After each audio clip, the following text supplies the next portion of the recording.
with that. We can do this. Both ones, everything, both ones. You're good? This is Jason Anderson, Chairman of the Killeen Town Council. It is currently 10:50 PM, and we are returning from executive session. We will now move on to back to item 15D on the agenda, which was review of the town manager's yearly evaluation. Just to give a summary of it, the summary came to, I believe it was a 3.024, which indicated the council felt that she exceeds expectations in her job. One of the things we did want to highlight was the town manager actually approached the council earlier this year, stating she was willing to forego a raise this year if instead we used that money that was already slated in the budget for a possible raise, and put that towards some of the town staff, which I think speaks highly to our town manager's character. That's not something you hear too often, where people are willing to give of themselves to help others. At this point, we will now move to item 16, which is council member reports and comments. Mr. Grandelski. Conservation, well, Litchfield Avenue was pretty much the discussion the other day. They were, they did a lot of work putting in Litchfield Avenue for their Walktober event, but given what we discussed, it had to be done. So I think that, again, that's another decision, a tough decision for the town manager to make, and we'll proceed whatever we have to do.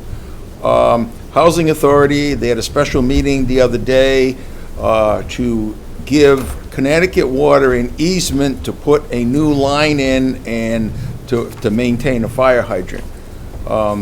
So Eversource Connecticut Water knows when they want to go to an entity to get something from them, but when they don't get their permits in a timely manner for other road improvements, they do the work, then they ask for forgiveness later on that it may not be quite in the right spot. So somewhere, I think in that respect, we got to be more aggressive with them. And that's it. All right, thank you. You take care of the. Mr. Whitehead. I have nothing. Okay, thank you. Ms. Murphy? Agriculture, I missed that meeting. Water Pollution Control Society. HVAC project is on hold, I think until the springtime, I'm not sure. The park pump station, they've ordered the pumps, they're on order. North River Lane to Maple Street, they've begun some work on. They ordered the temporary generator. Their numbers for NIPD's look great. They did have a scheduling variance, but DEP is okay with it. That's basically it. Thank you. Thank you. Mr. Wood? My report from fiscal sub was items 15A, B, and C. We already discussed it. Thank you. Mr. Cottula?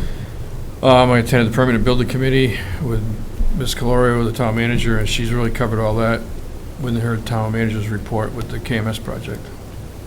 Thank you. As Mr. Wood indicated, fiscal subcommittee did meet, and everything we discussed we went over already.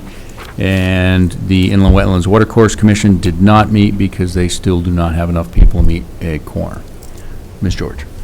I attended the NECOG meeting, but it's quite extensive. We had two presentations, one by the CEO of Day Kimball, the other by the new Inspector General position, Mr. Robert Devlin, for the state of Connecticut, and he spoke very broadly about the police accountability bill and how his position affects that. So I'm going to do that next month. It's very extensive, and I think it's important to the public.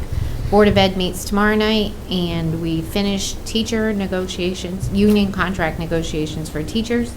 That will be going to the Board of Ed and then to us at a later date, and that's all I have. Thank you. Ms. Barclay?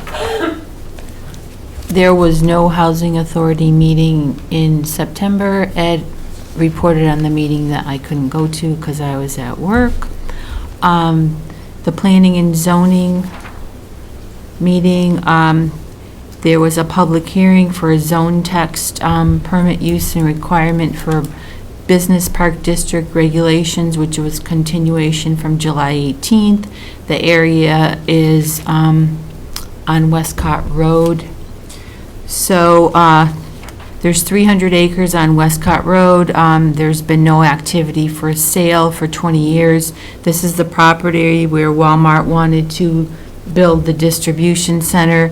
So there was a 750 foot setback, which made 70% of the land undevelopable.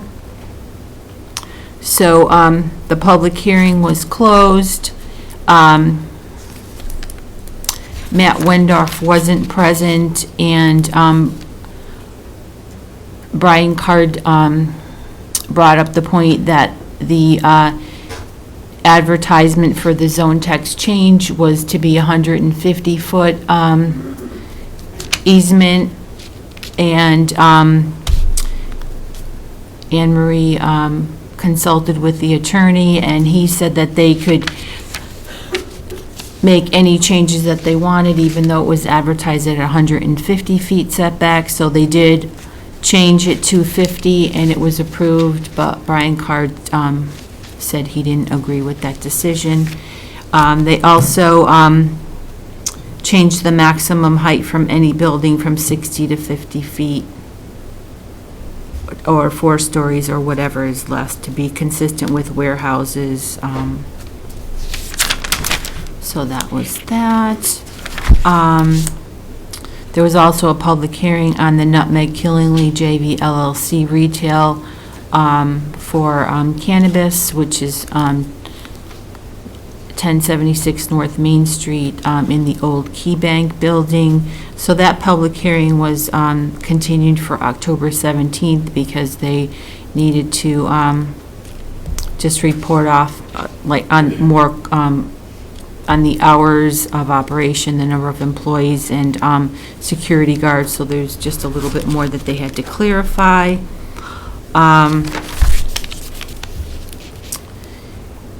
And there is, on Valley Road, somebody wants their property changed from general commercial to low-density residential, so that they can put solar panels, and there is a public hearing for that on October 17th. And for the property at 551 Westcott Road, where they want to put the storage units, they asked for the special permit extension for another 30 days. And that's it. Thank you very much. All right, so that wraps up our council reports. Can I get a motion to adjourn? So moved. Second. Motion's been made by Mr. Grandelsky, seconded by Mr. Wood. Any discussion? Mr. Whitehead, are you okay with us adjourning? Yeah, I guess so. All right, all those in favor say aye. Aye. Aye. Opposed? This meeting is adjourned. Quick question, the fire one that we increased $6,000,